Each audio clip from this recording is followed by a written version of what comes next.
सनातन संस्कृति में अनेक व्रत और त्यौहार मनाए जाते हैं। व्रतों में सबसे उत्तम व्रत 16 सोमवार कहा गया है। व्यक्ति की इच्छा चाहे पद प्राप्ति की हो या विवाह की, संतान उत्पत्ति की इच्छा हो या धन यश कीर्ति की इच्छा, 16 सोमवार व्रत अति श्रेष्ठ कहे गए हैं। अगर कुंडली में भी कोई बुरा समय चल रहा है, साढ़े साती या काल सर्प दोष से हम पीड़ित हैं, अन्य कोई ऊपरी बाधा भी है, तब भी व्यक्ति को 16 सोमवार व्रत करने का बोला जाता है। कहते हैं भोलेनाथ बहुत जल्दी अति शीघ्र ही प्रसन्न होते हैं और मनोवांछित फलों को प्रदान करते हैं। नमस्कार, स्वागत, अभिनंदन आप सभी का अपने चैनल एस्ट्रो डॉक्टर शालिनी बहल में।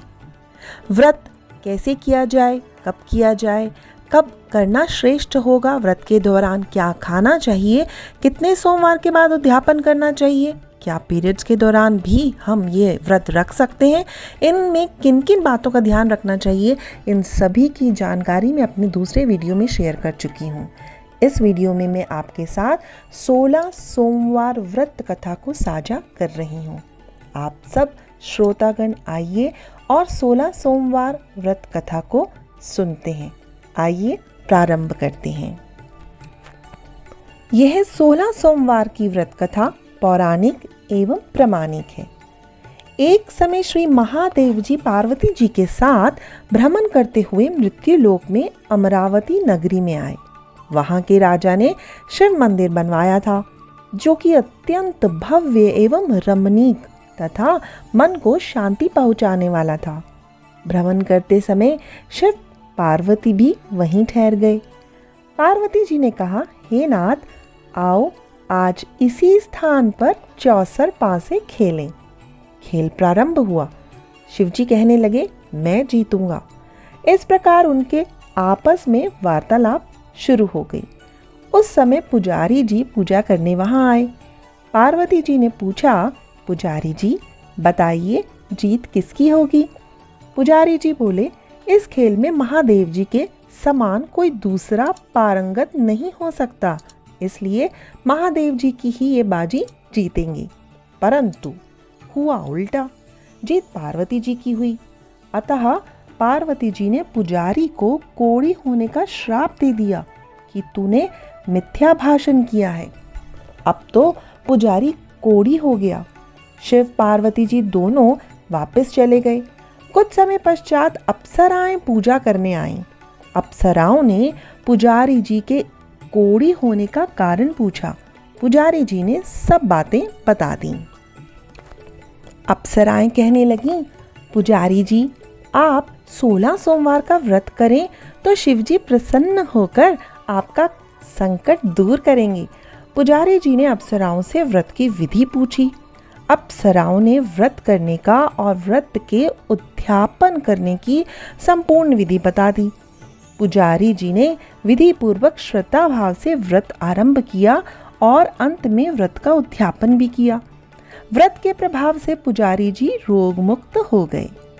कुछ दिनों के बाद शंकर पार्वती जी पुनः उस मंदिर में आए तो पुजारी जी को रोग मुक्त देखकर पार्वती जी ने पूछा, मेरे दिए हुए श्राप से मुक्ति पाने का तुमने कौन सा उपाय किया।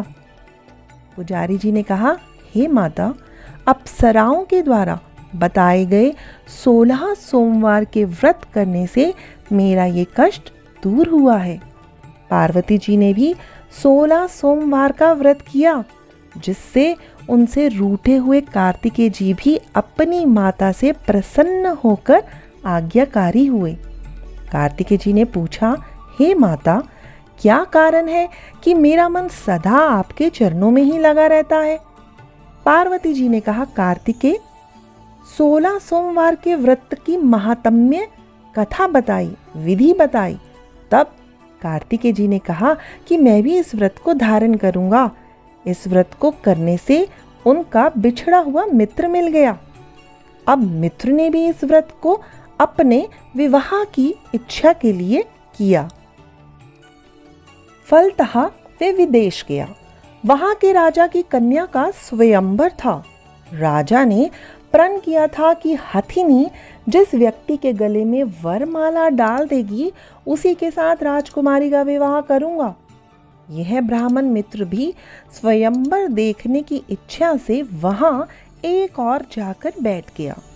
हथिनी ने इसी ब्राह्मण मित्र को माला पहनाई तो राजा ने बड़ी धूमधाम से अपनी राजकुमारी का विवाह उसके साथ कर दिया। तत्पश्चात दोनों सुखपूर्वक रहने लगे। एक दिन राजकन्या ने पूछा, हे नाथ, आपने कौन सा ऐसा पुण्य किया जिसे हथिनी ने आपके गले में वरमाला पहनाई? ब्राह्मण पति ने कहा, मैंने कार्तिकेय जी द्वारा बताए गए 16 सोमवार का व्रत पूर्ण विधि विधान सहित श्रद्धा भक्ति से किया, जिसके फल के कारण मुझे तुम्हारे जैसी सौभाग्यशाली पत्नी मिली। अब तो राजकन्या ने भी सत्य पुत्र प्राप्ति के लिए इस व्रत को किया और सर्वगुण संपन्न पुत्र को प्राप्त किया। बड़े होकर पुत्र ने भी राज्य प्राप्ति की कामना से 16 सोमवार का व्रत किया। राजा के देवलोक होने पर इसी ब्राह्मण कुमार को राजगद्दी मिली।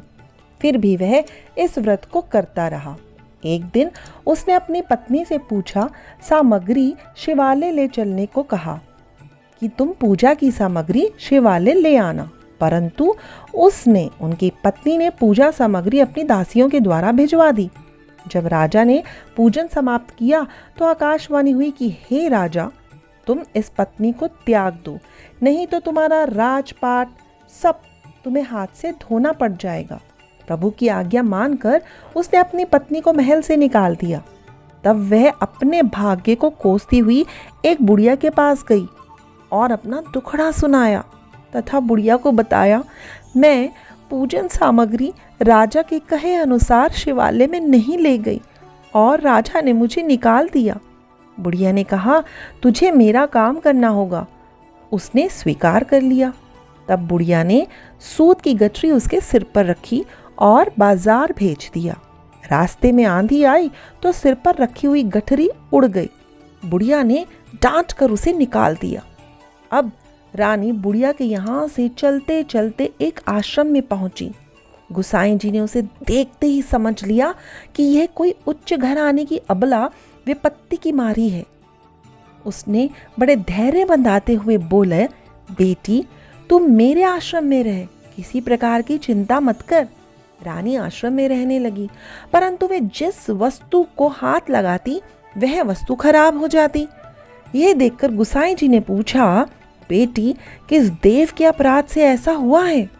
रानी ने बताया कि मैंने अपनी पति की आज्ञा का उल्लंघन किया और शिवालय में पूजन के लिए नहीं गई। इससे मुझे घोर कष्ट उठाने पड़ रहे हैं। गुसाई जी ने शिव जी से उसके कुशल क्षेम के लिए प्रार्थना की और कहा, बेटी, तुम 16 सोमवार का व्रत विधि के अनुसार पालन करो।